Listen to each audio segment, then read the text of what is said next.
if I bleed tonight, if I am sad tonight, I don't have a job to find.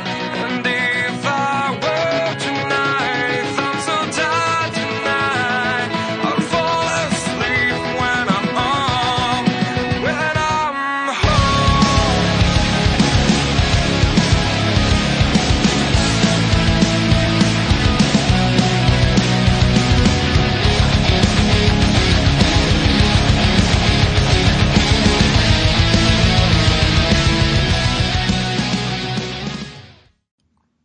Hey everybody, and welcome to episode number 11 of the SummerSlam podcast here on Inside the Ropes. I'm Kenny McIntosh, still in Canada, still listening to the annoying bagpipe player down the road who I want to murder. And I'm joined by the emperor of SummerSlam himself, the man behind the SummerSlam magazine, which we all read through our teenage years and got our wrestling opinions from. And now, author of the SummerSlam ebook series on Amazon, Finn Martin. Hi, Finn. How are you doing today, Kenny? Thanks for having me back. Well, I mean, it's in the contract. I kind of have to have you back now, so it's just kind of... That's it. I'm good. I'm good. We're 5 days removed from Battleground, so like any, sort of crime victim, I'm starting to be able to get back on the streets and not think about it. So, yeah, it's been a bit of a eventful week in wrestling. It's got a lot to talk about. But before we do jump into all the topics that we usually get to, I feel like we should quickly update, because a couple of weeks ago we did talk about the Paige Alberto El Patron situation, and I think we were both quite aware of the fact that whenever we were talking about it, we both were kind of saying, but we don't know what's going on here. We're just reporting on it. We're talking about what the reports are and just kind of going off that.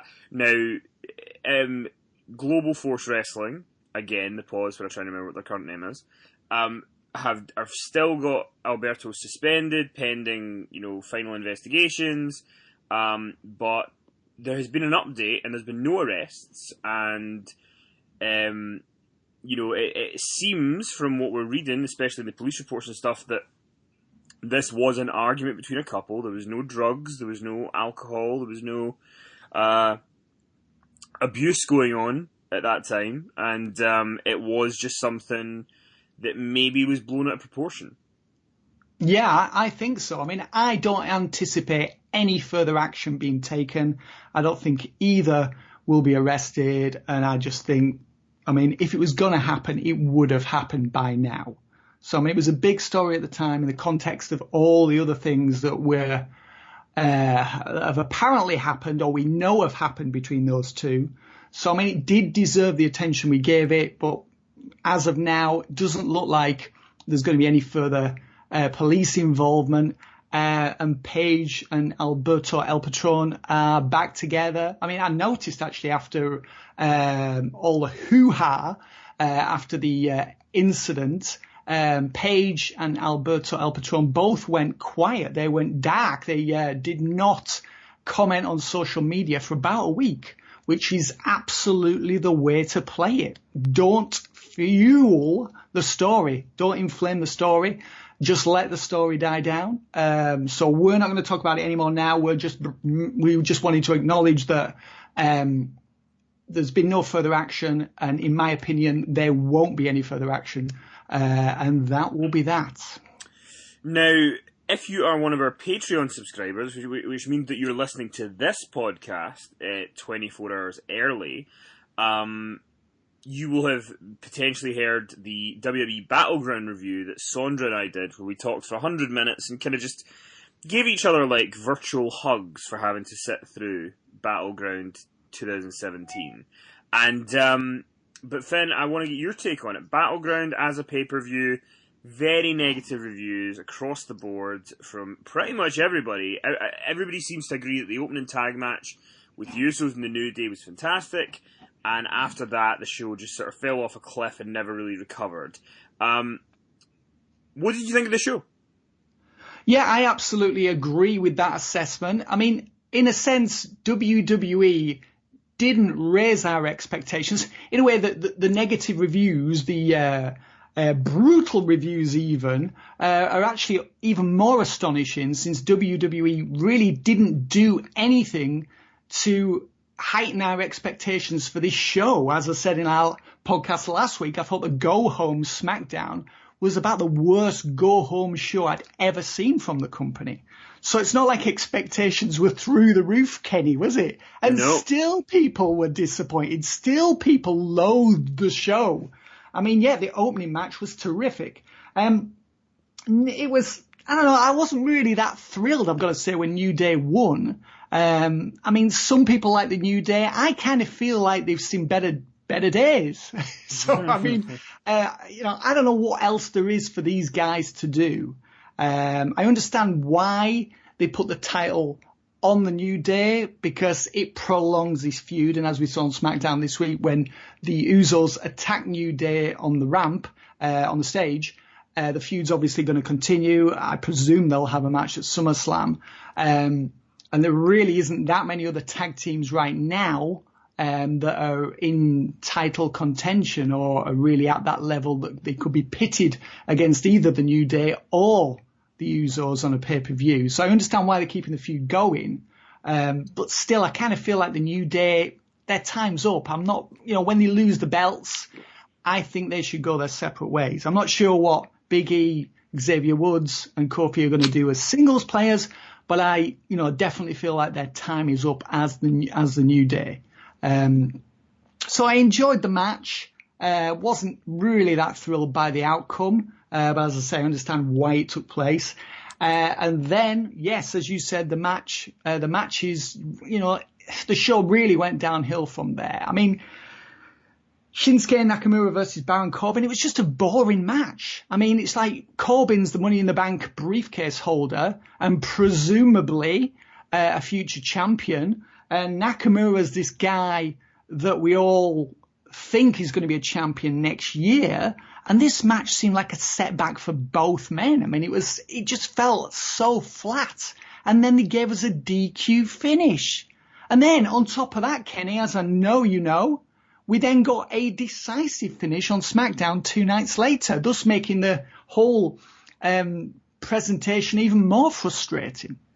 Yeah, I mean, I almost feel like hiring Shinsuke Nakamura to have a feud with Baron Corbin is like hiring you for a wrestling magazine and having you be a photographer.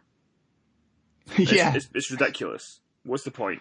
Like, so, and like, it's funny because I know that Lance Storm, I think it was Lance Storm, was doing his podcast Killing the Towns with Cyrus, and he had said that he felt that at Battleground watching the show, that Nakamura just looks like he's lost interest in being there. I would agree. I would absolutely agree with that. Yeah, I would agree with that evaluation. He didn't really seem like he wanted to be there at all. He was just going through the motions, which is very disappointing. But, I mean, I don't blame him. Like, I think Nakamura's wrestled long enough that he's not, he did a year in NXT. And that's far longer than he should have had to do. He did a year in NXT, and then now he's up in the main roster, and he's having to, face Dolph Ziggler, and nothing against Dolph Ziggler. Dolph Ziggler's a good wrestler, but his character's stale as stale can be. And now it's a feud with Baron Corbin.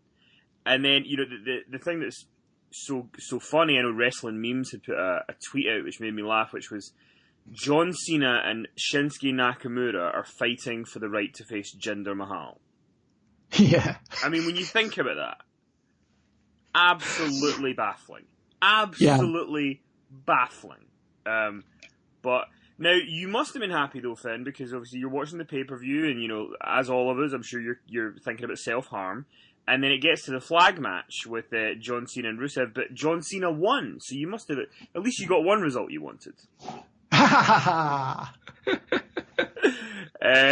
John Cena did decisively beat Rusev. What about the Punjabi prison match? I was about to say the Punjabi Playboy match, but we'll get to him in a second. The Punjabi prison match, you've seen the other...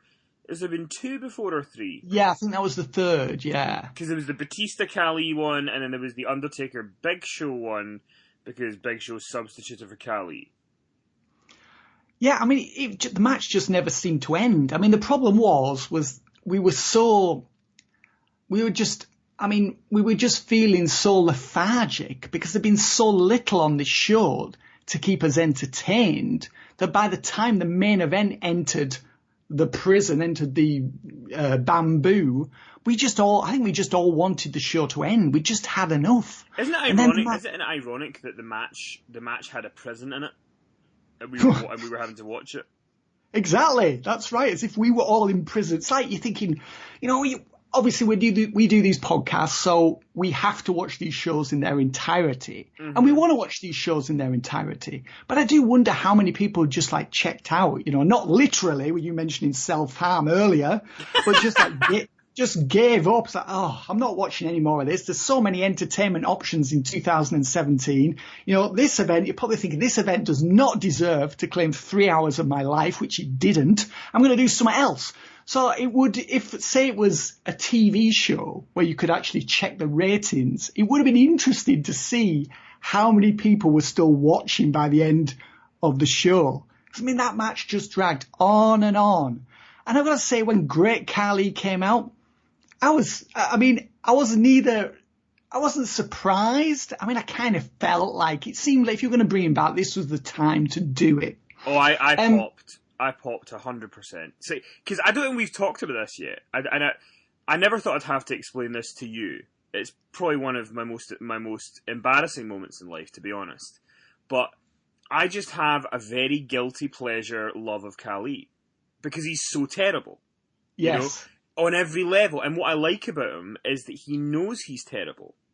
I've said this before in other podcasts, but for you, do you remember at WrestleMania 28 when he was involved in that 10-man tag, the Team Teddy and Team Johnny match? Yes. So I was at WrestleMania that year. I was at WrestleMania that year, and Khali was at Access. And at Access, you meet all the wrestlers and stuff, and he was just sitting on a high chair while people came up and took photos with him. And he would be on his phone. He was just so uninterested. And anyway, it comes up to me and my friends. We all got up to get a photo with him.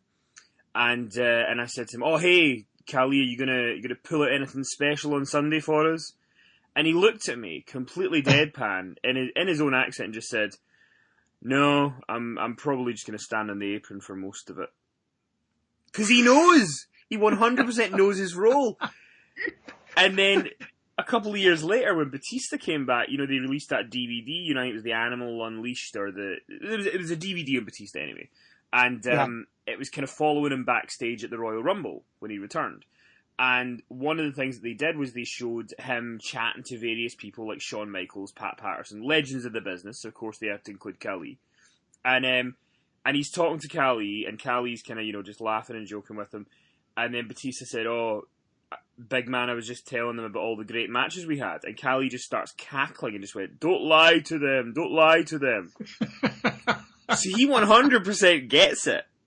And the one thing I do need to send you, I'm going to send this to you so that for next week you can tell me what you think. There's an advert in India for a cement company, right, that Khali is in. And the whole thing about the company is he just keeps walking into things and buildings break. Or he falls through the ground because he's too big for the cement. Right. So, and it's all about this new cement company who can support everything, including Khali. And it's just the best, So when he comes out in this Punjabi prison match, he just gave me everything I wanted.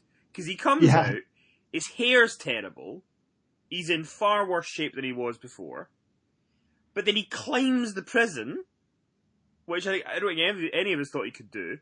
Yeah. But my favourite bit was when he helps, Jinder Mahal win, and then he takes the belt from Jinder and starts posing with the belt as if he's the champion. Oh, he's so good. I mean, it's almost like a rib on Jinder, isn't it? Because, I mean, as you say, he gets it. He understands wrestling. He knows how limited he is, shall we say, how few things he can do. I mean, he's under no illusions about his capabilities as a performer. So it's almost like he was just doing that for his own entertainment and ours, of course, Kenny. Yeah, 100%. I mean, he's just, I can't explain. I know some people are going to be listening to this going, God, why is this guy allowed in a podcast and he loves the great Khali? But listen, we all have guilty pleasures in life. He's mine. And it's just always going to be there. But I think that, I know that Dave Meltzer talked about it a little bit, and I'm sure that you would feel the same way, that, the reason that he's been brought in is to, as ridiculous as it sounds, he has been brought in to give Jinder a bit of a rub for India. Yeah. I mean, in a sense, Jinder's failing so badly as champion. I mean, this experiment just needs to end. I mean, the Indian people will be well aware that he's not an Indian born, that he's Canadian. People are going to know this. I was going to say very quickly before something that's interesting, I'm sure you can talk to probably more than me, because we're a little bit different in age, not too much, but we're a little bit, apart in age. But when I was a kid, I thought Roddy Piper was Scottish until I was about 10 or 11. But it never occurred to me that he was Canadian. But I think the reason that it worked is because he kind of committed to the Scottish thing, and he was good. So it didn't really matter, I don't think. But because Jinder's so rubbish, and and it's like Roddy Piper wore a kilt, right? But it's not like Roddy Piper came out eating haggis every week, talking about. He didn't have a Scottish accent. That was the thing that got me. He had like a Canadian accent. Yeah.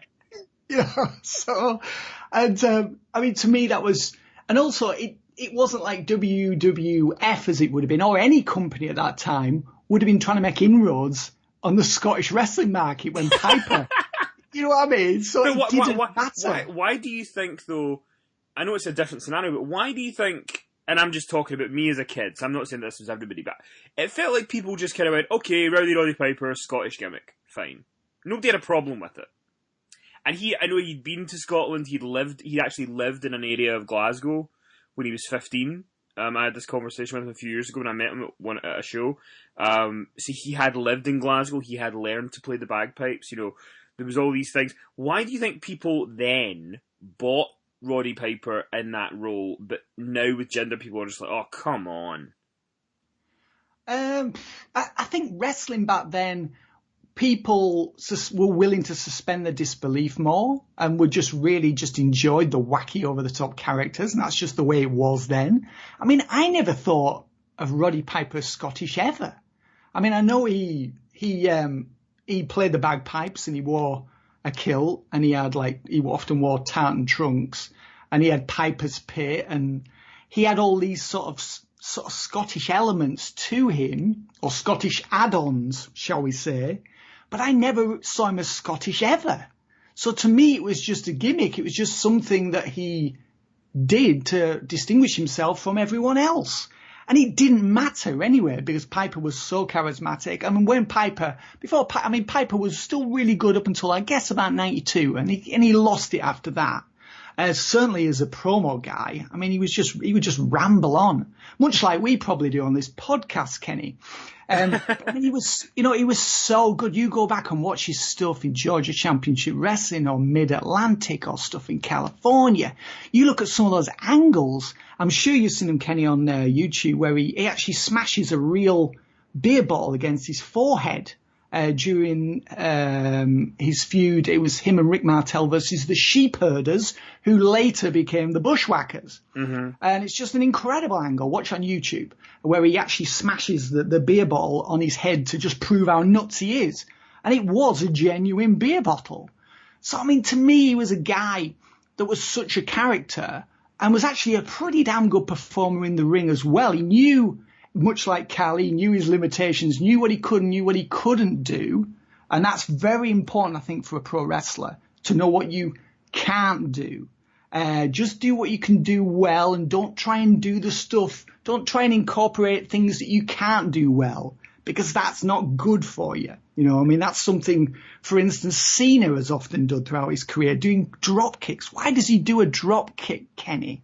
His drop kicks are terrible. Why does he do a drop kick? You know, Ric Flair never did a drop kick because he couldn't do a good drop kick. So why does Cena do one? But I mean, Piper was a guy who really was such a talent in the ring and outside the ring, I didn't really dwell on the whole kilt and bagpipes thing. It was just something he did. So do you think it's... I didn't ever think, oh, what a phony he is because he's not Scottish. That was just part of his act, and that was that. Do you think part of it... That, first of all, I do want to say, if I didn't love you before, the fact that you compared Roddy Piper to Khali briefly will make me love you forevermore. But I'll take it whenever I can get it. My good friend Finn Martin, who wrote Power Slam, he actually said that Khali had shades of Roddy Piper. So, but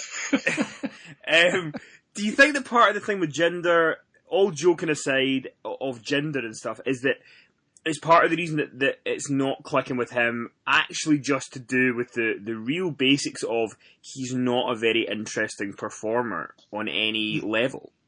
That is it in a nutshell.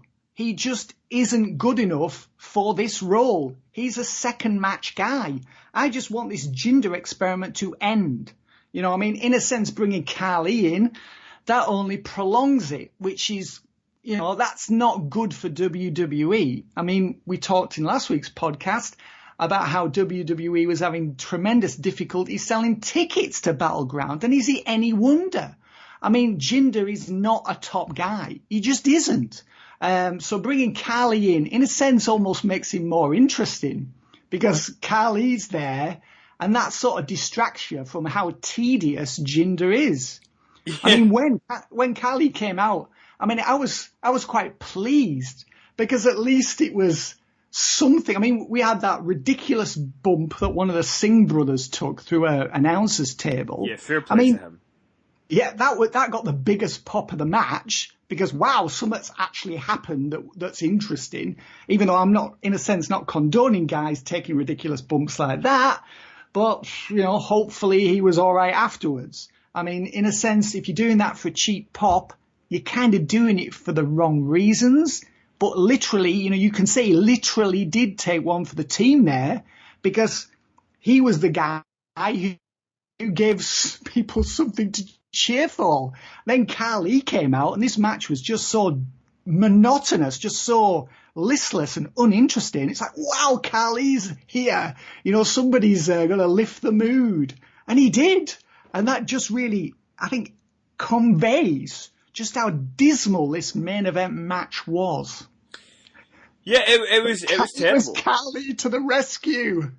In 2017, the great Khali was the rescue. But it's like, the thing that's interesting, and I'm just saying this more for people who think that I'm nuts. You know, people go, oh, Kenny, listen to you, you know, just loving the great Khali comeback. Finn said that it helped the match. I heard Bruce Mitchell on JR's podcast with JR saying that it helped the match. You know, quite a lot of people, like, enjoyed that Khali came out because at least it was something. At least it saved the monotony. It's like, oh, it was just terrible match. And also the whole thing about, you know, when he always said Jinder was on Talking Smack after the pay-per-view, and at the end of it he says, "I want to speak to my people in my native language of Punjabi," and then he proceeds to not speak to the camera, which is just him all over, really. Yeah. But then. So there was a lot of people on our Facebook community. I'm sure you saw some of it, Finn, as well, because you're on there. People saying they're no longer going to watch SmackDown.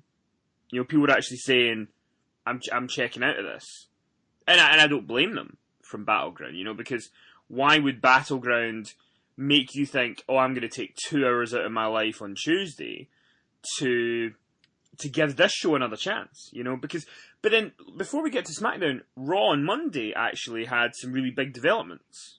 Oh, yeah, absolutely, yeah. It was. I mean, Raw was a lively show. I really enjoyed Raw on Monday, I have to say. Yeah, so, you know, the free tail, and I think that's kind of it all over, really. The last few months, it seems that SmackDown's kind of been floundering with Jinder at the head of the brand, whereas Raw's kind of been flourishing because you've got this situation where you've got Braun Strowman, Samoa Joe, Roman Reigns, and Brock Lesnar going for the, you know, in the Universal title Fatal 4-Way at SummerSlam, and I think what shows you how good it is I actually think that the 4-Way is the only way to go, and the strongest match that they could do. So in the opening segment of Raw, when they set that up with Kurt Angle, I could have done a cartwheel. I think that's going to be an absolutely monumental, huge main event for SummerSlam. I absolutely agree, Kenny, and also it preserves loads of singles matches, such as Braun versus Brock Lesnar, obviously Reigns versus Lesnar as well. Well, not loads, 2, sorry, I was exaggerating there. It is a pro wrestling podcast. Well, also you've got Joe and Braun, which is a match that's never happened. Joe versus Braun. That's 3, we're up to 3, that is almost loads. It's almost loads. And then also, the Joe-Brock rematch, there's 4. You've still got Reigns and Joe, because Reigns has never been able to defeat Samoa Joe. And I think that the thing that I like about it is that I think all 4 of them could feasibly walk out of SummerSlam as the champion. Absolutely agree there. Yeah, they've done a really good job building all 4 guys up. And it's not often that you get that parity. But we've definitely got that there. I mean, obviously Lesnar's still a bigger star, but the other 3, it's feasible that any one of them could leave SummerSlam with the title. And I think what's interesting to me is, and I was thinking of this the other day, so since Brock Lesnar returned in 2012, he has headlined the last 5 out of 6, including this year, he'll have headlined the last 5 out of 6 SummerSlams. And I think that the majority of them have felt like huge matches, and I think you could argue that this one could be the biggest of all of them. He's had the one with Undertaker, he's had the one with Cena, which I thought were both big matches. Orton and Triple H, I don't think they really hit as well as the company had hoped they would. On the other SummerSlam that he didn't main event, he was the semi-main with CM Punk. So I think that whether you like Lesnar as a part-time star or not, I think that he definitely brings a big fight feel to the SummerSlam main event. I couldn't agree more, Kenny. Yeah, absolutely. And he seems very motivated at the moment. I mean, he was saying last week, I'm not renewing my contract with WWE. I'm going back to UFC next year. I'm not buying it, Kenny. I just briefly throw that in now. I think we talked about this last week in the podcast, but I think this is a ploy for Lesnar to at least maintain his market value to Vince McMahon next year. Also, the fact that he's now turned it up to 10 again, he's really producing the goods in the ring and even doing promos and appearing to be really motivated. All that's part of his master plan as well to get another contract in 2018. So I'm figuring he's going to stick around.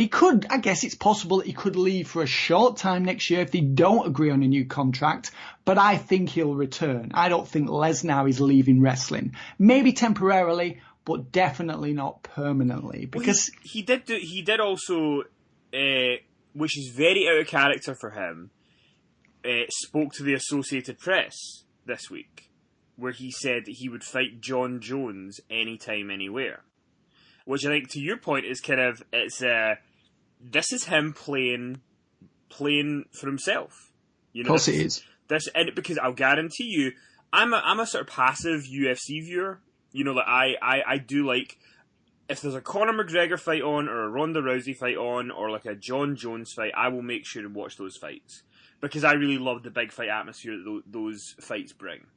But I don't really sit and watch like a 6-hour show or anything. So, like, I'll be watching Jones and Cormier on Saturday night and stuff like that. But if Brock Lesnar was to step in the octagon with John Jones, it would be huge. It would be very, very big. Because you'd have a wrestling audience, you have a UFC audience. But at the same time, it's like, to your point, like in 2015, when Brock Lesnar was away, I'm sure it was at the beginning of 2015, after he did the triple threat match of the Royal Rumble with Seth Rollins and John Cena, he started doing the UFC camp, or training for the camp. And, you know, in the end, he actually got to do both. He got his contract renewed with more money with WWE, and he got to do a fight. Exactly, and it was right. I think it was the week of WrestleMania that he signed a new contract with WWE. Yeah, and he was talking, that's it. I'm through, I'm leaving, that's it. They were saying, my match at WrestleMania is my last one. Yep. And surprise, surprise, he got the contract renewal because WWE didn't want to lose him. And I don't think WWE wants to lose him now either. I don't think they should. Because he's bringing it in the ring. And I think he's worth the money. I think he is. I know some people detest the amount of money he gets paid and that he's a part-timer, but like I just still think the atmosphere his matches bring are huge.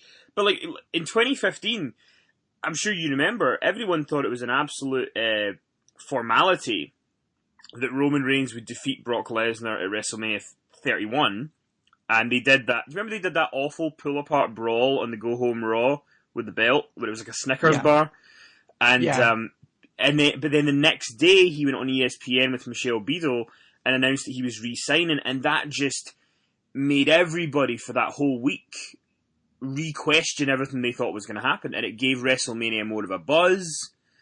And then he came out like a big conquering hero at WrestleMania. You know, people loved him. And I think he will re-sign. I think that, but I think he'll do what he did last time. I think he'll re-sign and he'll be able to do a fight as well. I think that'll be the deal. Yeah, very possibly. I mean, Brock makes no bones about it. He's all about the money. You know, he doesn't lie to anyone about that. I mean, if he can make money in UFC and UFC is willing to offer him a deal that's to his liking, he'll take it. WWE will probably give him the time off. I mean, even if he were to lose, it wouldn't really make a difference to his drawing power or his aura in WWE, I don't think. Also, he doesn't really need time. I mean, in terms of time off, you know, the only time that they're going to say, look, we need you is Royal Rumble, WrestleMania, and SummerSlam. Yeah. Everything else is negotiable. So, of course it is. And I think that if you're one of the people who doesn't see the merit in Brock Lesnar, I think the one thing you can point to is Samoa Joe and how he is. I mean, I think that Samoa Joe being the star that he is absolutely a byproduct of that program with Lesnar. 100%. Yeah, I agree. I mean, I certainly understood why people resented him last year. I was at the front of the queue, Kenny. I mean, I knocked him many times. You know, of his match his performance at Royal Rumble last year. He was just listless. I mean, he had a match, I think it was a Roadblock was it Luke Harper? I think Bray Wyatt was a handicap match. I think Bray Wyatt was injured and couldn't wrestle. It was a really short match. It was just lousy. The awful match with Dean Ambrose at WrestleMania. Talked about the Dean Ambrose match. The SummerSlam performance just really seemed quite half-hearted. To me, he just wasn't earning his keep last year. He wasn't really delivering what we know he can. And I think that's what annoyed people last year, Kenny, the fact that they knew that Brock wasn't giving the company his very best. And I genuinely think that he really is motivated now, and he's giving it his all now. And as you say, Samoa Joe has greatly benefited from this. And he's doing that now, I think, because he wants to preserve his market value and get that new contract in 2018. So he's just playing the game. But Lesnar's the master of that. And that's why he earns so much money for working so few dates. I also think that's what's quite interesting is that at Great Balls of Fire, when Samoa Joe lost the match, it's the first time that I can remember really in recent memory. And maybe Braun Strowman's another one when he was it Fastlane that Braun Strowman lost to Roman Reigns. I think that's right, yeah. I mean, you can maybe argue that one, but more of a Samoa Joe at Great Balls of Fire. I think he came out of that pay-per-view looking strong and losing, which is something that doesn't really happen that often nowadays. And I think part of that was I think a lot of that was to do with how much Brock and Paul Heyman put him over and made him look like a threat. You know, even after Brock lost, Brock Lesnar didn't beat Samoa Joe and then just start doing cartwheels around the ring. He was selling the effects of the Coquina Clutch. And I think that's, again, you know, if that's the Brock Lesnar you're now going to get, where he's going to be working with guys and making them into bigger stars, then you need that around. Of course you do. And he's worth the money because he's transplanting his aura, his star power, you know, his fearsome reputation to the other guys and making them bigger stars. I mean, you know, this is the way wrestling is supposed to work, Kenny, but somewhere along the way, WWE kind of lost interest in making stars. I remember someone saying to me years ago that they believe that Vince wasn't actually interested in creating new stars anymore because he didn't want another CM Punk situation. He didn't want someone getting too big for the boots. That was a few years ago someone said that. And I thought, well, that seems quite cynical. And then looking at what happened over the next, months and even years, I thought, yeah, that guy's got a point. But, Samoa Joe has definitely, been the beneficiary of Joe's of Brock Lesnar's abilities by, passing some of that over. And when you're paying a guy like Lesnar that much money, and he is a really good worker, he knows how to do all the little things, all the things that a top star should be doing. That's hopefully what you're paying for when you're paying a guy millions of dollars per year, that he's going to create some stars along the way, And we'll see what happens at SummerSlam. But yeah, I'm excited about the Fatal 4-Way as well, Kenny. I thought it was a really hot start to Raw. And from there, we had Elias Samson versus Finn Balor match, and that was really good as well. That's the best I've seen Samson look to date. I like the finish with Bray Wyatt getting involved, setting up the Wyatt and Balor program. It gives Balor something to go into that pissed off at, and maybe we see the return of the Demon at SummerSlam. He's not brought that out in a long time. So, yeah, I can see that. That would make sense, wouldn't it? That would be a nice fit. So actually, the last time he was the Demon was last year's SummerSlam. When he won the Universal title. What do you think about the very clear attempt to resuscitate Bayley? Yeah, I remember what I found bizarre was at Extreme Rules, which was only last month, Kenny. It's just amazing how quickly it moves and how much product they're putting out now. It's just ridiculous. They made a point of transmitting the message that Bayley was not in Alexa Bliss's league. She lost that match so easily. It was just humiliating defeat. And then we had the Nia Jax gauntlet match where Bayley did the job really fairly quickly again. And Bayley looked like she was sort of finished as a contender. And now suddenly Bayley's a contender again. It's like these mixed messages, almost going back to that thing I was just saying about how WWE doesn't actually want to make stars, because they bombard you with all these mixed messages that you don't know what to think. Can you invest in this person? Is this person going all the way to the top? And then you watch the next TV program and they do the job and you think, oh, well, actually, no, I can't invest in this person because they're apparently a loser. A company's just told me that they're not worth my attention. So after Bayley was really humbled by Alexa Bliss, now she's challenging Bliss for the title at SummerSlam. And it also doesn't really sort of correspond with Great Balls of Fire, because we had the Sasha Banks who had Bliss on the run, and then Bliss fled the ring. And Sasha really came out of that match as that the person who you thought she's definitely going to be the one to end Alexa's reign. And now she's not in the SummerSlam match. I think the outcome of all this will be Banks turning heel, which I think will be good for her career, and I think will be good for everyone in WWE, apart from Alexa Bliss, because I think Banks is probably as good a heel as Alexa Bliss, if not better. But to go back to your original question, these mixed messages, ultimately, they don't get people over in the long run. They just sort of confuse people. The Banks versus Bayley match on Raw was really good. I was so impressed with the match and so impressed by the reaction to it. So, maybe we'll see what happens at SummerSlam. It's hard to make sense out of all the mixed messages, Kenny. Yeah, it's also hard to get.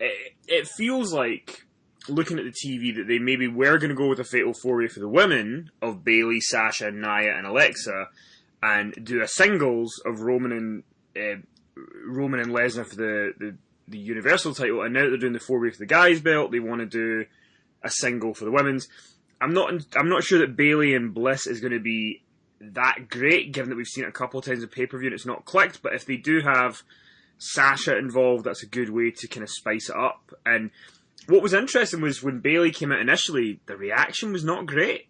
Like, it was just kind of, polite applause more than anything else. I mean, given the way she's been presented, I mean, that's not surprising. It was the quality of the match that, drew the fans into it. I mean, that's absolutely to be expected that the fans would be cold to her based on the way that she's been presented. How are we supposed to react to Bayley? Oh, now she's a contender again. And, I agree. I think Banks should be in the match. I hope she is. And I think they can further that heel turn storyline that they've been kind of teasing. If not Sasha Banks, what's Sasha Banks going to do on the show? She's probably not going to have a place on the card because Naomi. Maybe we'll get Sasha as a title. She'll be defending against Natalya, won't she? Yeah, she will. I'm saying maybe like Sasha as the guest referee could be a way to go. Maybe, yeah. I think that is a way to involve her and a way to make the match more interesting as well. Now, one of the things, I also want to give a quick shout out to the Seth Rollins, Dean Ambrose stuff, which I thought was really compelling the last couple of weeks, especially this week on Raw, because Dean Ambrose is doing something that a lot of wrestlers don't do, and that is use continuity to reward the viewer. By the great backstage promo where Seth Rollins saying, we've got 3 guys to worry about with the Miztourage, and Dean Ambrose is sort of, tying up his wrist tape and saying, well, you've got 3 guys to worry about, I've got 4. It's just such a great line. Because why would he trust Seth Rollins completely yet? Because of what happened. It makes sense. But I do just want to say about the Hardys, who were on Raw, obviously. 2 weeks ago, it seemed like the Broken Universe was making its way to WWE. It seemed like it was on its way to happening.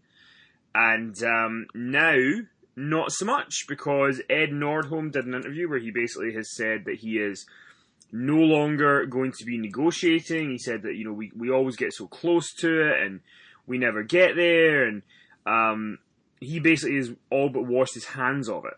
And in response to that, we've got Matt Hardy saying that Ed Nordholm is blatantly lying to defame him. But my favourite bit that I would like to read to you, Finn, is from Rebby Hardy. So Rebby Hardy has because part of the deal that a lot of people have been talking about is that they were going to make a deal, and part of it was going to be they don't say anything bad about each other. That was part of the deal. And then obviously, according to the Hardys, there was a deal in place, and then GFW just, didn't follow through with it. Ed Nordholm is kind of trying to say, we keep trying, and they keep changing the goalposts, so we're not trying anymore. I'm not opening up discussions anymore. We're moving on. And here was Rebby's response. If they were going to settle, they would have long before I ever said anything again. My recent speaking out was after the last straw for us. After weeks of staying quiet as per our verbal agreement that was made once Billy and our lawyers reached out to them on our behalf, apparently they couldn't hold up their end of it, with Jeff, Ed and Dutch continuing to give interviews and lie to anyone who would listen. For what? Ego. And that's what this is all about. TNA gains nothing they didn't have already by putting us through this mess, attempting to prevent us from making money. Trying to shut down an entire ROH pay-per-view. Yeah, we haven't forgotten about that. But they want you to, as they gloat of building bridges to detract from the fact that they can no longer fund their own programming. Let's keep it real. Jeff Jarrett burns bridges like he burns through Kurt Angle's alimony money. They were never going to cooperate. Regardless of how many chances we gave them to do things amicably, the right way, and there were many, Jarrett himself said that they were going to drag it out as long as possible because they'll get tired of spending money. Easy for a failing company and someone whose lifestyle is supported by his wife's ex-husband to say, "You weak as fuck little man." The only thing we're tired of are the blatant lies, and we will never back down, even though we've already won. Hashtag no cred, Ed. Hashtag fuck that owl. Any thoughts? I don't really think I have anything to add to all the things we've said before about this ongoing saga, Kenny. I mean, I'm just bored of it, really. Do you think that the Hardys will try and go to court now? Do you think that's what it's, or do you think it's just going to close down and we're just going to see the Hardys in WWE with no brokenness? Like, what do you think the outcome is now? Do you think is this fight going to keep going, or are we seeing, as Ed Nordholm said, are we seeing the end of it? I mean, the thing about it is, this is something that's very, very dear to Matt Hardy's heart. We know this. You know this, Kenny. I know this, and I think he should pursue it. I think he can afford to pursue it. Because they haven't spent that much money on it, and those guys are making good money now. And I really feel like they should pursue it if they're right and they think they've got a good case, I think they should pursue it just to humble TNA, Impact Wrestling, Global Force Wrestling, whatever they're called now, just to make a point, just to make an example of these people who they say are lying to them. Here's something I was thinking about. I want to get your thoughts on it, because obviously I've spoken to Matt at length, and you've spoken to Matt as well. It strikes me that, so say the TNA contract, the regular TNA contract, said that, IP laws meant that they owned anything that the Hardys did while with TNA. Say that was what the contract said. Yeah. I think Matt Hardy is too smart an individual to try and fight that, if that was what his contract said.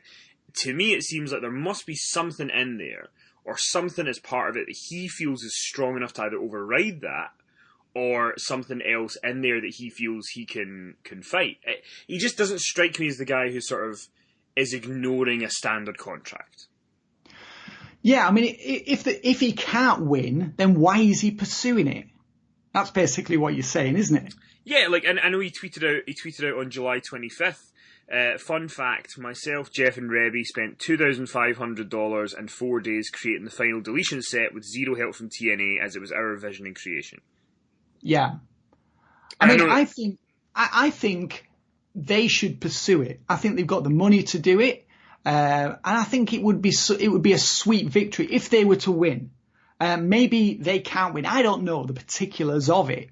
But I had a situation back in 2006, Kenny, where somebody owed me nearly £3,000. Somebody owed my company at the time, SW Publishing Limited. And this guy really annoyed me. And he was saying a lot of things in public that weren't true. And I thought, I want that money. And moreover, I want to expose you for the liar you are. So I took him through the small claims court. He immediately backed down, and amazingly, I got my money. So it was partly about the money, but it was partly about making a point as well. So to me, the Hardys, their situation seems to be a lot bigger, far more important than me pursuing £3,000 back in 2006. So, to me, if I was them and I felt like I could win, I would pursue it to the bitter end, because they'll be seen as the baby faces in the court of public opinion, and also, TNA, GFW, Impact Wrestling, whatever they're called. They will be very much the villains, preventing the Hardys from bringing the broken universe to WWE and entertaining the masses. So I think they should pursue it. Absolutely, I think they should. Unless there's no possible way they can win. And if there's no possible way they can win, then they need to just let it drop and just get on with their careers. But if they can win, if it is feasible that they could win, they should pursue this. Absolutely. That's what I would do if I were them. What's interesting is Matt Hardy has said, I can't remember if it was Matt or Rebby, but somebody said that they actually have phone calls with Ed Nordholm recorded where he has lied on these calls, because what he's saying now publicly is very different. I guess my last question, because I don't want to labour the point too much on it, but it is big news story, so we obviously want to cover it. I guess my big question is, what are Global Force Wrestling thinking? Because to me, and I'm probably slightly biased, maybe I'm the wrong person to ask, but this is just the biggest PR nightmare I've ever seen. Like, why, at a time when they need people to be watching their product, their world champions suspended, which, at the moment, should they not have unsuspended him, given the fact that everything's been cleared? But also... Well, that's a good point, but, I guess they'll get round to that at some point, Kenny. Yeah, at some point. But, I just don't understand how they think that any of what's happening right now... is Ed Nordholm, who is the guy who's doing all the talking, right? Jeff Jarrett cleverly is not talking about it publicly.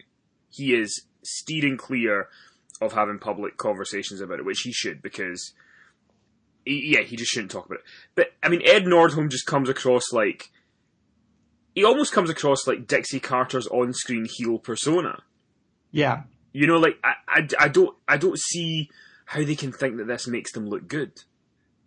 And I know a lot of people who actually don't watch Global Force partly because of this situation. Well, I mean, absolutely it doesn't make them look good. I mean, we talked before about how WWE has done this many times in the past. Of course it has. It did it with the Dudley Boys. That's why they were Team 3D in TNA from, was it 2005 up to 2014 or whenever it was they left. Yeah. So, I mean, WWE has done this as well. And, you know, I think TNA really sees this as, well, if they can do it, and not be, you know, pilloried for it, then why can't we do it? But as you say, Kenny, what are they really getting from this? How are they benefiting from it? I mean, they aren't. I mean, it's like they're doing it because they can or think they can, which also to me should be fuel, motivation for the Hardys to pursue it to the bitter end, to prove if they can win this, to prove that, you know, they were right all along and that this is, you know, their creation and they should be able to use it in another company. I don't really see what impact Global Force Wrestling is getting out of this. It's almost as if they're just doing it for their own amusement. I think they should reach an agreement with the Hardys. You know, all these things have been said, but I mean, you know, when money's involved and a deal can be done, everything can be put back together. You know, let's face it, there's lots of things in wrestling and in life, far bigger messes and arguments than this have been rectified when the two sides come together and do what's best for business. And that's what I would like to see happen. I would actually like to see them just come to an agreement and then at the end just say, well, you know, despite everything that happened, at the end of the day, you know, they did the right thing. Let's move on. I mean, because it's not like TNA or GFW is going to use the broken gimmick on anyone else. You know, it'd be like, I mean, it would be even worse than Vince's epically bad fake Diesel and Razor Ramon in 1996. So it's not like Impact is going to be using this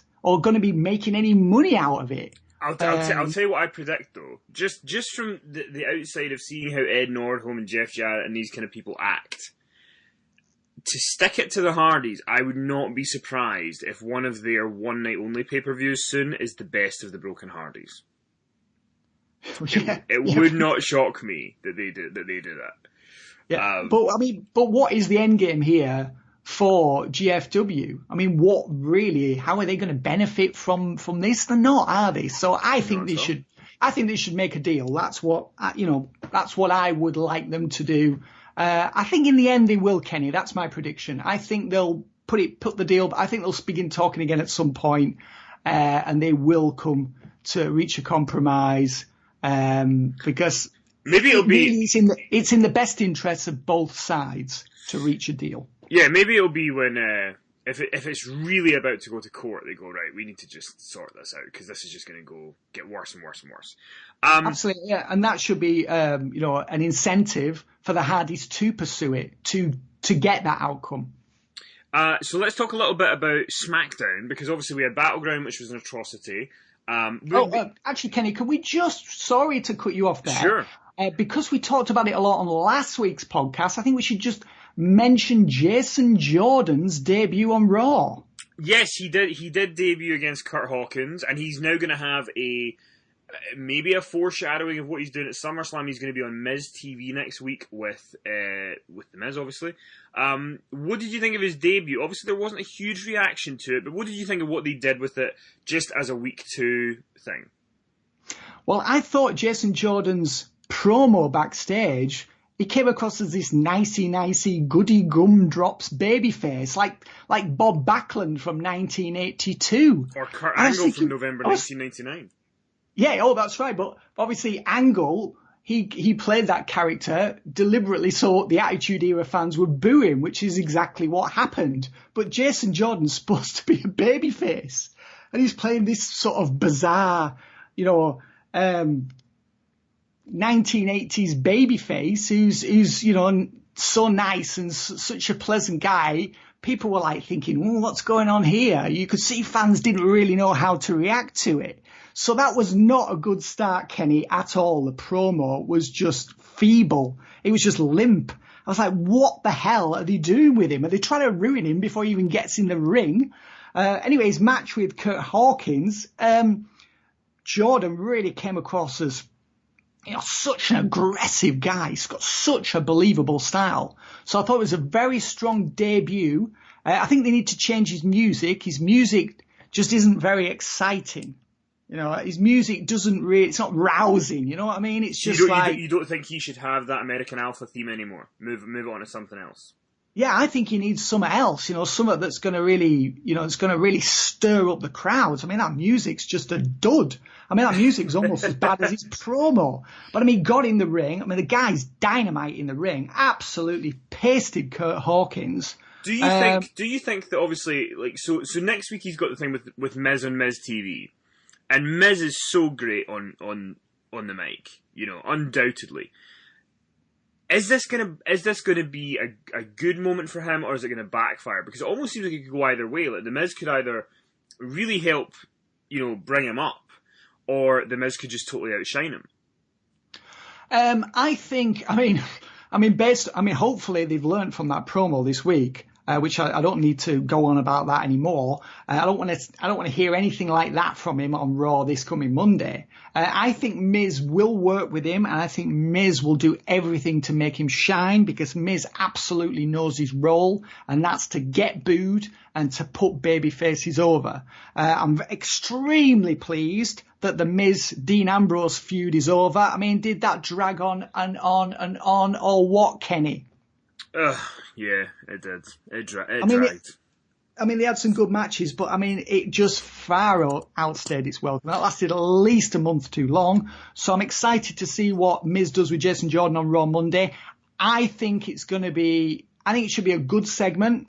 I'm hoping Jordan's really going to bring it on the mic in the way that he did in the ring against Kurt Hawkins earlier this week. Uh-huh. And I think Jordan and Miz can have a really good match at SummerSlam. I don't think Jordan should win the title there. I think he should be screwed over, but I'd like to see him win maybe the IC title, maybe September, October, but not yet. I also, for whatever reason, I really like the idea of Jason Jordan versus The Miz for the IC title at SummerSlam. I think that could be really good. So, yeah, I agree. Absolutely, I agree. I also loved Kurt Angle on Raw, just being like, I'm just a nervous father like everybody else. And you're like, come on, Kurt. Jesus Christ. Listen, I love Kurt Angle, and I think that he is earning his money tenfold with his performances here as trying to be the father of Jason Jordan. But it just makes me laugh. So, and I did say last week that I'm not really a fan of Kurt's acting, and kind of reminds me of Sharknado. And by the way, Sharknado 5 comes out next month, and John Hennigan's got a part in it. Have you got some sort of plug percentage with Sharknado that you have? Anytime you mention it, you get $10 or something? Sharknado sponsored by Powerful. I wish I did, Kenny. I wish I did. So SmackDown this week, people going into SmackDown, I was not expecting a lot, and I was kind of just like, oh god, it's just going to be the Jinder show, whatever. But SmackDown pretty much knocked it out of the park. It was a great episode. We had the surprise return of Chris Jericho at the beginning, setting up the triple threat main event. We had Nakamura decisively beating Baron Corbin. We had Naomi and Natalia having a little backstage promo. John Cena came out to try and be the SummerSlam opponent of Jinder Mahal, and next week we get Cena Nakamura, which is a dream match for a lot of WWE fans.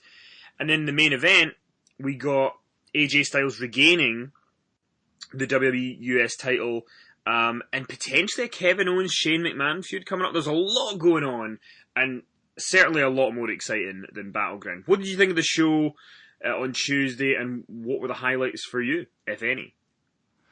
Yeah, I enjoyed the main event. I thought that was well done. I didn't really need to see another title change. I just feel like that title has changed hands too many times now. And what's more, Kevin Owens and Styles will clash again for the title on SmackDown next week. So I'm hoping that brings an end to their feud. I mean, we didn't talk about the Battleground match with that weird ending. It was such a weird ending, wasn't it? Do you know, it's funny because, so something I was saying, something that's kind of ruined wrestling weekends for me is I always used to enjoy going onto like, news sites and stuff like the day of a pay-per-view, like a Royal Rumble or a WrestleMania, and you want to consume as much news as you physically could. You just wanted to read everything. And now I feel like these betting odds have kind of ruined that for me. Because now you need to avoid them, Kenny. Just avoid them. I've said this to you before. Just stay away from those betting sites. Stay away from Ladbrokes. But even if you go on a news site now, it's like, so I'd avoided it before Battleground, but apparently Natalia was the favourite before the show. So, now it's kind of a new thing that you need to avoid if you want to even have any hope of kind of enjoying a pay-per-view and not knowing exactly who's going to win what.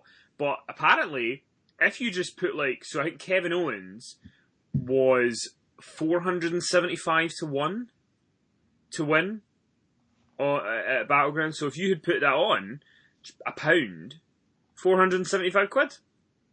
And the thing is, pretty much every pay-per-view there's going to be one match that that they're going to change on the day. So you may as well just put £1 on everything. And a pound on all the non-favourites, and one of them will come through. So, just a little betting advice for you if you want to get involved. Just promoting gambling here. Listen, I've given WWE enough money. I deserve some back. What do you think about Cena Nakamura next week? Doing that match on TV, and what do you think should be the SummerSlam match for Jinder fucking Mahal? Well, it's going to be Cena, isn't it? I mean, Cena Nakamura, there's no way Nakamura is going to be fighting Mahal. It's just that's just not the combination anyone needs to see. That would be a very bad match for Nakamura, I think. And he needs a guy who can really sell it on the mic for him, and Jinder's not the guy to sell anything on the mic. So Cena's going to win next week, I would think. I can't see Nakamura versus Mahal at SummerSlam. It's not Nakamura's time yet anyway. Where do you see Nakamura at SummerSlam? I think he'll wrestle AJ Styles. It'd be a pretty great match. Yeah, I think Styles, I think he's going to retain the title on Tuesday against Owens because they can't do another title change. So I think Owens will then drift off maybe into the feud with Shane McMahon, as you suggested. And I think Styles they can't do Styles Jericho again. That's been done to death. So I think it'll be Styles Nakamura, which is a new match in WWE. So that's where I see that going. I'm not really that interested in seeing Cena versus Nakamura. I mean, I thought the Cena versus Rusev match at Battleground was like a parody of pro wrestling. I just felt like it was like a piss take. It's just inept, blundering, half-hearted, cack-handed, feeble, phoned in. I just thought it was dire. And I just thought Cena's promo on SmackDown this week as well was just one of just so lame. It was like he might as well have just mailed it. He might as well have just emailed it in, Kenny. I mean, you know what I mean? There was just no enthusiasm at all. I mean, it just felt like he might as well have been out there reading from a script. You can always tell when John Cena is really interested in something and when he's not. Like, with AJ Styles, he seemed interested in what he was doing. But it's like this year, he said on SmackDown with Miz, if I was getting what I wanted, I'd be standing here with The Undertaker, not you. So... well done, John. That's another guy you buried. So, to add to the list. Exactly. I mean, the only thing, at the end of that flag match, which I just thought was just awful. I don't think I need to say that again. At the end of it, poor Rusev. It was just like, wow, what's Rusev got to do? And that's like, I know, he can now resume his modelling career in Bulgaria. Well, anything's got to be better than another match with John Cena. Let me ask you. So the SmackDown side, say the SmackDown side of things for SummerSlam is Jinder and Cena for the title. Maybe Orton and Khali if Orton's back for SummerSlam. Orton and Khali. I mean, what are they going to do with Orton now? Orton wasn't even on SmackDown this week. Khali, we were told last week. That's where you put him. Have that epic grudge match. What's that? Orton versus Khali? Yeah. Well, I mean, at least it would kind of make sense based on what happened at Battleground. So say you have on the SmackDown side of SummerSlam, Cena Mahal for the title, Orton Khali, Nakamura AJ for the US belt, Shane Kevin Owens, and Naomi and Natalia. Plus there's New Day versus the Usos as well. And New Day and the Usos. Say that's your 6 matches on the SmackDown side. How do you feel about that as the kind of 6? Is that a good upgrade? I mean, I was going to say, is that a good upgrade from Battleground? I mean, anything's a good upgrade from Battleground, but do you think that those, just do enough of those matches feel like big enough matches for SummerSlam, do you think? Yeah, I think they do. I mean, some of them will be on the kickoff, on the pre-show, because, I mean, they can't have 6 SmackDown matches, because there's usually only like 8 or 9 matches on the main show in total. But yeah, those matches feel pretty big to me, and there's certainly a hell of a lot more interesting than what happened at Battleground. But as you say, what wouldn't be? So yeah, I'm quite excited about where it's going. It's going in the right direction. My one question I actually think those 6 matches would be really good as the SmackDown side. Yeah. My only really, I mean, apart from that, the only other, I think, unfortunately, just with this, sometimes people say, the brand split didn't work and whatever. I think this is proof of how the brand split has worked, because if you have those 6 matches and you have, say, 6 from Raw, and those 12 make up pre-show and main show for SummerSlam, you get guys like Sami Zayn and Rusev and all these people who aren't even going to be on the card because there's not any room. There's so much. But it almost feels to me like you can't do SummerSlam without having Charlotte on the show in some form. But then what do you do? Why does she need to be on the show? Has she not been on enough events? Is it not somebody else's turn? I mean, there's only going to be 2. I would have thought there's only going to be 2 women's matches, and that's the 2 title matches that we've already talked about. So I can't see how Charlotte really fits in there. They can't do another women's match. Yeah, so maybe that's it. Maybe Charlotte's not even going to be on there. But yeah, it's hard for me to see how they're going to be able to squeeze her on there with all the other matches that are going to take place. I think personally, for me, I would have preferred Naomi and Charlotte. That would have been my preferred match to Naomi and Natalia. But I think Natalia really, for me, this is her last chance saloon. I don't think she's had a great match in a long time. Her acting is awful. I mean, she makes Jason Jordan look like Daniel Day-Lewis. I mean, it's just baffling that, I think they need to work a crazy cat lady gimmick in more. I think they need to do more with that. I loved when she was the Survivor Series coach and she had the whistle. Bring that back. You get to cover that this year. One more thing about SmackDown. You did ask me what I thought of SmackDown. I didn't really answer, but the one thing I really want to bring up about SmackDown, and this also as well involves Battleground, Mike Kanellis. He's dead, isn't he? Is there any way back for him, Kenny? No. I said on week 1 or 2, I can't remember if I said it to you or to David or to Sondra. I said it to somebody. And I said, he's Mark Meadow. She's Sable and he's Mark Meadow. Only the difference is, this didn't happen over 2.5 years. It happened over 2.5 weeks. Yeah. And I like Mike Bennett. I do, but, do you know what, though? He's getting paid money. He's on the roster. I'm sure he's fine with it.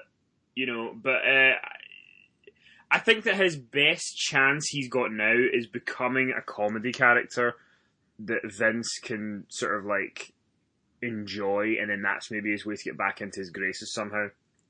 Yeah, I'm one of the rare people. I thought that Marvelous Mark Meadow back in the day was great. I loved watching Mark. I thought he was just such a great arsehole of a character.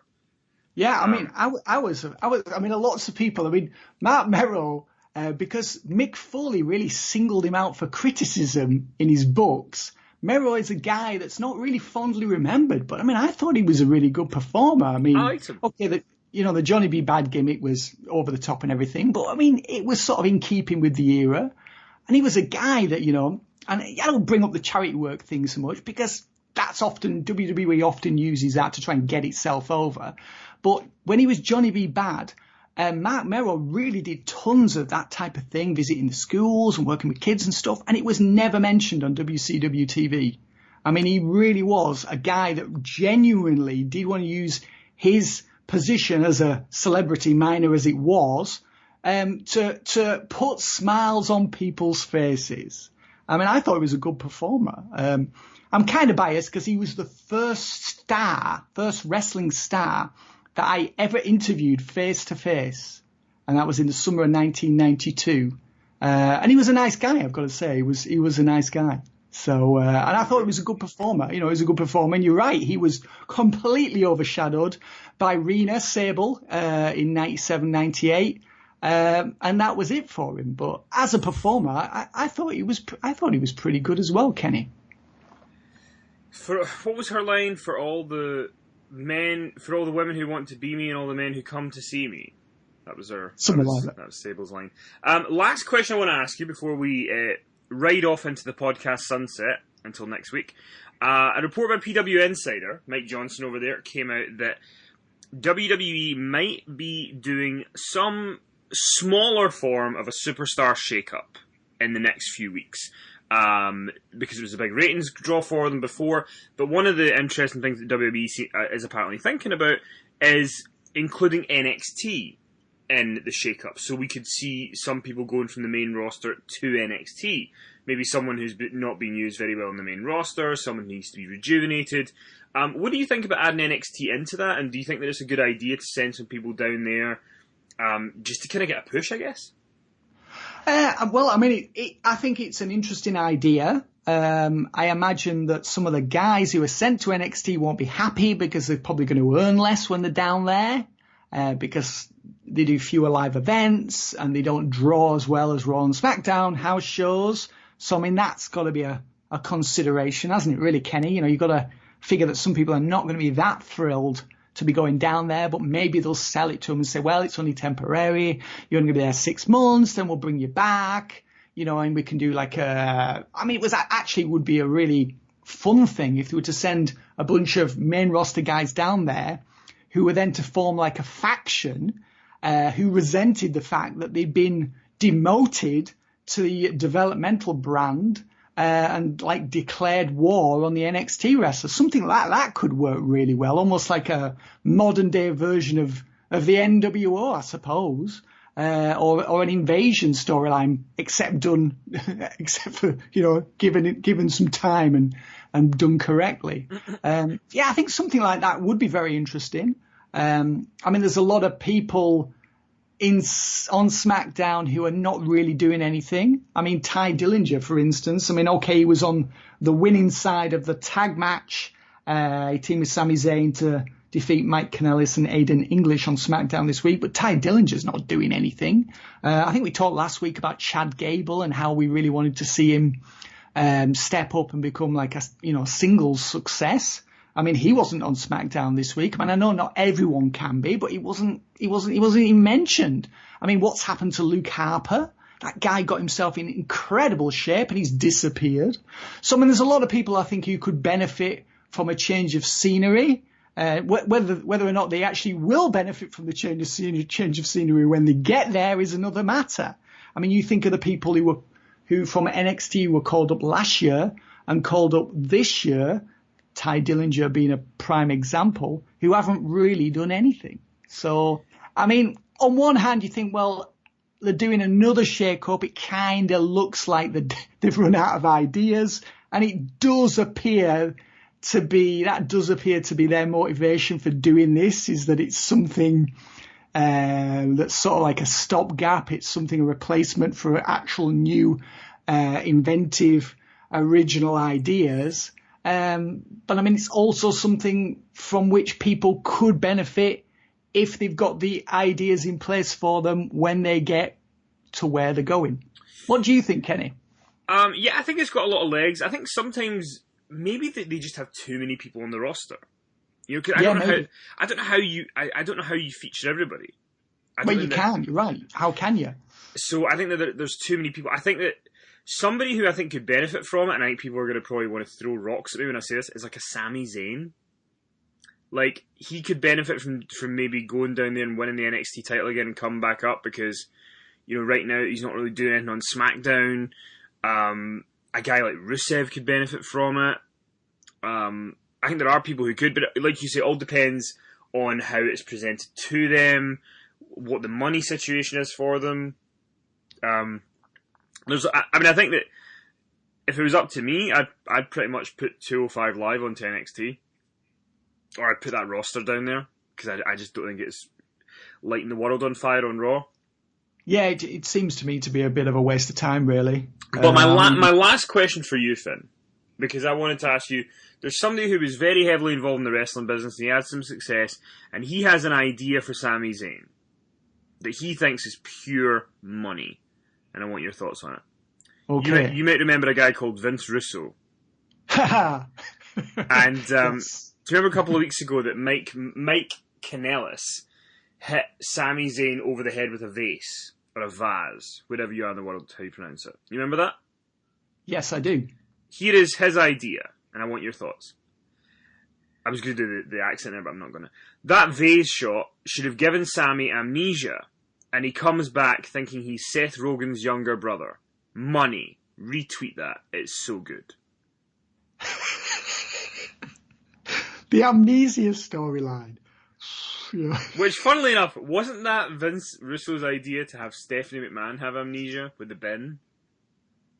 Oh, I mean, he had so many wacky ideas. I mean, who could name them all?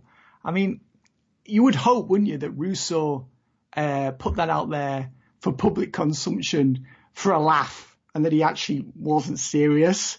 But I mean, who knows how much self-awareness that guy's got anymore? Probably none, you know. So about amnesia storylines, I mean, you know, have you ever met anyone, Kenny, who suffered from amnesia? Because I never have. No, never.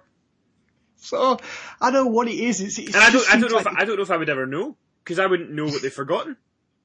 You know. But it's just the cheapest, like, sort of most feeble idea ever. Oh, let's do an amnesia story. Like, well, why? What's he going to do for anyone? All it is comedy. It's just like, and it's like Sami Zayn, as you say, he's in a position right now where... And the thing is, the only way that makes sense as a storyline is if WrestleMania Seth Rogen comes out to tag team with him. Well, exactly. So, I mean, but, you know, he's... I mean, we saw to this day, Vince Russo doesn't believe that the David Arquette title win was a poor idea. I'm sure he does, but he won't admit it because his pride won't allow him to admit that he was wrong. But it's just like, come on, just spare us. You know, I mean, but going back to Sami Zayn, he's in a position right now where he could very much, you know, they don't appear to have any real ideas for him. I don't think Vince sees him as a guy who's going to be really anything more than sort of, you know, a second or third match guy. I don't think he really believes in him as a top guy or even, you know, a second or third match from the top guy. So where does he go next? And maybe if he did return to NXT, as you proposed, maybe that would be a good thing for him. In the long run, I'm not really sure if Vince is ever really going to do anything with him. But if he goes away for 6 months and then returns, at that point, Vince might be more interested in doing something with him. I think where he is right now, it's kind of in a dangerous situation. He doesn't, you know, it doesn't feel like he's going to do anything essential. And Sam is one of those guys that's always going to be over because he's likable and he's talented. But you could just sort of see him just being forgotten if he stays on the main roster. You know, what do you think? Yeah, I think Sami Zayn could be like a Daniel Bryan story, but I think it's something kind of like Team Hell No has to happen. And it has to. But then again, I don't know if Vince ever wants someone to get to the stage that Daniel Bryan did, but he has to change his plans for them again. So Probably not. But I do want to if you're on Twitter, go and check out Botched Spot on Twitter. They had like a comic strip, which I thought was sensational. And it's basically, there's four different kind of like images. First one's Randy Orton, second one's John Cena, third one's Sami Zayn, and the fourth one's the three of them. I'm just going to read you the bit. Randy Orton, it's called A New Kind of Babyface. So Randy Orton's up first, and he says, at Battleground, I'm going to kick Jinder's ass for my American family in America. Then John Cena says, Sunday, Battleground, America, Twin Towers, the flag, Bulgaria, USA, USA, USA. Then it cuts to Sami Zayn. He says, hi, I just started a campaign to help provide mobile medical units for Syria. It's called Sammy for Syria. And then the fourth one is basically Cena and Orton being like, what are you doing? Like, and it's so true, you know, because Orton and Cena are just these like, we love America, and everything else is terrible. And Sami Zayn's like, let's help people around the world. And he's the geek, for one, to help people. I guess because he's not a rampant nationalist, you know. So. Like who? Like who's a rampant nationalist behind the scenes who's making all this happen? I don't know who you're talking about. Yeah. We'll have to discuss that in a forthcoming podcast, Kenny. But you're right. Yeah, Sammy's doing something really nice there. A really good thing for people who really need it. And as you say, yeah, he's somebody that they mock, and it just tells you, you know, just the mentality in that company. And you know, good for Sammy for doing that, you know, and regardless of the reaction he gets from his superiors. And one of the guys who I think helped out in the London terrorist attack, he didn't like commit it, but he helped. He helped. He was like a policeman who was off duty, and he came in and helped out. And his favourite wrestler was Sami Zayn. And you know, remember the video with Triple H giving him a title belt, and Sami sent him a video message. So yeah, that was very nice. Finn, if somebody wants to read your work or buy one of the Power Slam ebooks, or read about you, or see what you look like, because now people can see what your face looks like, because you never showed that in the Power Slam years. Now they can. Where can they find all that? They can find me at finleymartin.co.uk. And you can follow me on Twitter at finleymartin or at PowerSlamOnline. Where can people find you, Kenny? You can find me at KennyMC1985. I was devastated this week to find out that apparently Global Force Wrestling is too long of a handle to have on Twitter, so I can't take it. So I have to stick with KennyMC1985. Devastating news. Thanks for listening, everybody. Inside_the ropes for all future news about our shows and our podcasts and all the different things we do. Patreon.com/Inside the Ropes is where you can listen to this podcast 24 hours before everybody else and get lots of bonus content with interviews, podcasts on current pay-per-views, past pay-per-views, and so much more. Finn, have a great weekend, and we will be back next week to talk about I assume at this point next week we will know a lot more of what's going to be happening at SummerSlam, so that'll be good. Yes, absolutely. We were going to talk about WWE's second quarter report, but we'll bring that up next week. I've got some interesting comments. Hopefully they'll be interesting. There's some comments to make about that. Also, we were going to bring up the WWE's move from TV-14 to PG, which took place 9 years ago this month. So we have three topics next week to bring up that we will open with them, so we get them out of the way, because otherwise it'll be the Big Show Talk is Jericho comment saga all over again, where we have so much to talk about that we forget to bring it up. Exactly. But we will start next week with those topics, and I'm looking forward to it, Kenny. As am I. Thank you for listening, everybody. Thank you for all your support of the Power Slam podcast that is now on iTunes. We had thousands of you listening last week. Very much appreciated, so let's grow it. Tell your friends you can hear Finn Martin again, and this time you don't need to pay £1.49 a minute to hear him. Thank you for listening. We'll see you next week.